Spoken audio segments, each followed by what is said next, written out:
إعادة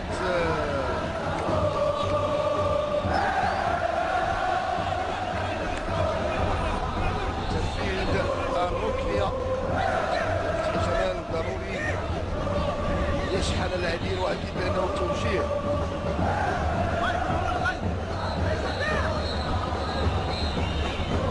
ياسين الصالحي الآن محاولة خطيرة خطيرة وهدف.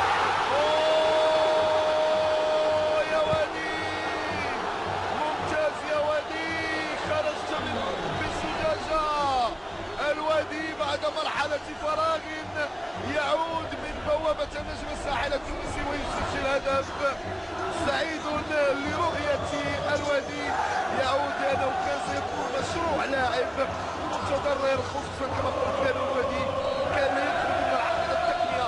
متابع الآن ضربة رأسية للألحاج، والودي شبه موفق الودي في هذه المباراة، واعتقد بإمكانه أن تكون له فأل خير وعودة، لأن الكل يعرف بأنه بعض اللاعبين المرحلة الفراغ لما تكون صعبة وصعبة للغاية.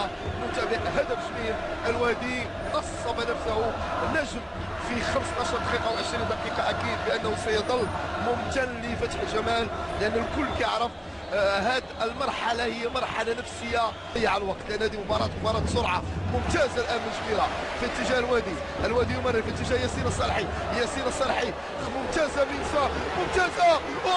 الهدف الثاني. الهدف الثاني وعادت الرجاء. وعادت الرجاء. الرجاء بخير. الرجاء بخير. وعادت الرجاء من عنق الزجاجة بعد طول انتظار وبعد نتائج مستعصية. أعتقد بأن الرجاء عادت خلال هذه المباراة.